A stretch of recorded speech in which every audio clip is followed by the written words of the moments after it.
Have you ever felt empty?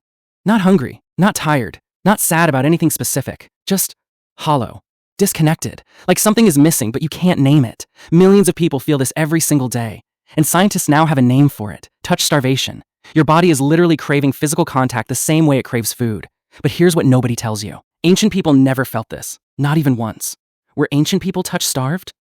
We live in the most connected time in human history. Billions of people, instant messages, video calls, social media, and yet loneliness and touch deprivation are now classified as a global health crisis. The World Health Organization formally categorized chronic touch deficit as a major health concern. So how did we get here? And what did ancient humans have that we completely lost? Let's start with the basics. Touch starvation, also called skin hunger, is what happens when your body goes too long without physical contact with another living being. And it's not just about feeling lonely. The effects are physical. Research from over 200 studies shows touch therapy reduces depression scores by 30%. When someone touches you, even a pat on the shoulder, your brain releases oxytocin, the bonding hormone.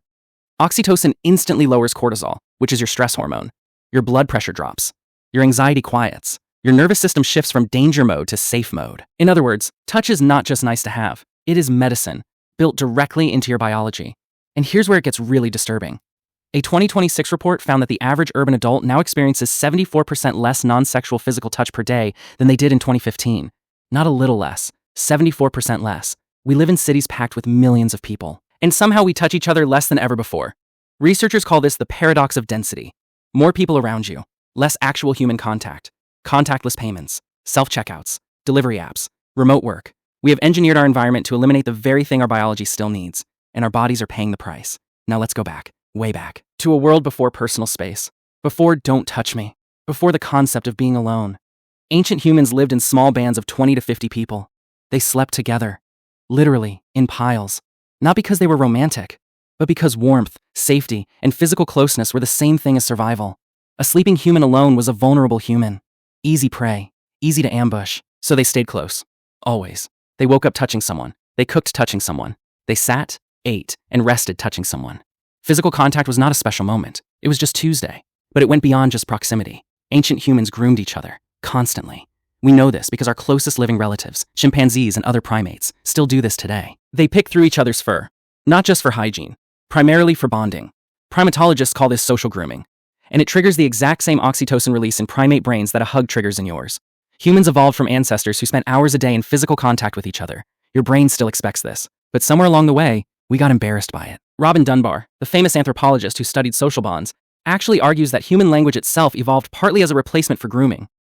When groups got too large to groom everyone, we started talking instead. We swapped touch for words. And it turns out, it's not quite the same. Here's the most jaw-dropping evidence for this. It involves babies. Want to know just how much ancient humans touched each other? Look at how they raised children. In most hunter-gatherer societies ever studied, babies are held or carried for the majority of their waking hours. Research on the Ife people of the Congo found that by 18 weeks old, an infant has up to 14 different caregivers touching them every single day. They are passed between people 8 times every hour. Not just the mother, not just the father, everyone. Aunts, uncles, older children, unrelated members of the group. Anthropologists call this alloparenting, shared caregiving. And it means ancient babies were almost never alone, almost never untouched. Compare that to a modern baby left in a crib in a quiet room. The difference is not just lifestyle. It is biology running in a completely different environment than it was designed for. This brings us to one of the most important and heartbreaking experiments in psychology. In the 1960s, researcher Harlow separated newborn rhesus monkeys from their mothers. He gave each baby 2 artificial mothers. One was made of wire. It provided milk. The other was made of soft terracloth. It provided nothing. No food, no warmth, just texture. The babies spent nearly all their time clinging to the cloth mother. Even when hungry, they would run to the wire mother, drink quickly, then run back to the cloth one. The conclusion shocked the scientific world. Physical comfort was more important to development than food. Touch was not a luxury. It was a survival need. Same wiring, same need. Still in you, right now. And it's not just babies. The evidence goes even deeper than you think. Here's something interesting about sleep.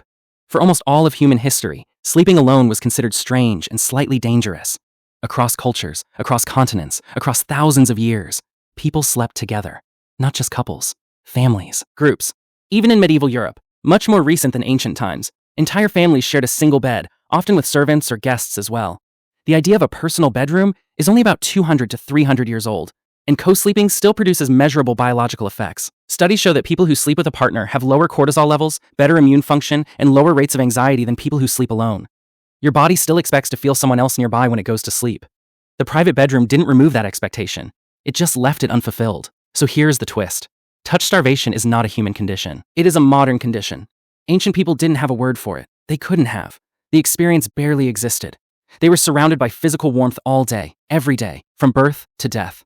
The loneliness epidemic, the mental health crisis, the feeling of emptiness even when you are surrounded by people.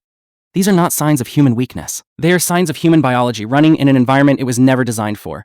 We are ancient creatures trying to survive in an architecture of isolation. The private bedroom, the single-family home, the contactless everything. None of this was designed with skin hunger in mind. Let's be precise about what shifted and when. The Industrial Revolution was the first major break. People moved from tight rural communities into cities, into small apartments, into factory schedules that left no time for the kind of casual, constant proximity ancient life provided. Then came the 20th century ideal of the nuclear family. Just parents and children, isolated from the wider community that used to raise everyone together. Then the smartphone. The irony of the smartphone is brutal. It gave us the feeling of connection without the biology of connection. You can talk to 500 people today and still go to sleep tonight, having been touched by no one. And your brain knows the difference. It always has. This is not a video designed to make you feel hopeless, because the science actually tells you something useful. Even small amounts of intentional touch produce measurable biological effects. A 20-second hug, just 20 seconds, has been shown to significantly boost oxytocin and lower cortisol. Physical touch from a pet activates the same bonding pathways as human contact. Massage, even from a professional, produces real cortisol reduction and mood improvement. Even holding something warm, a cup of tea, a heated blanket, activates some of the same neural comfort circuits. Your body is looking for signals that you are safe, that you are connected, that you are not alone. And it does not need perfect conditions to start responding. Ancient people were never touch-starved, not because they were smarter, not because life was better, but because their world was built around constant physical closeness. Ours is built around the opposite. And you are not broken for feeling the gap. You are ancient biology trying to survive a modern world. So here's my question for you. When did you last actually feel connected to someone? Not through a screen, but physically present? Drop it in the comments. I am genuinely curious. And if this video explains something you have been feeling but couldn't name, subscribe. We go deeper every week.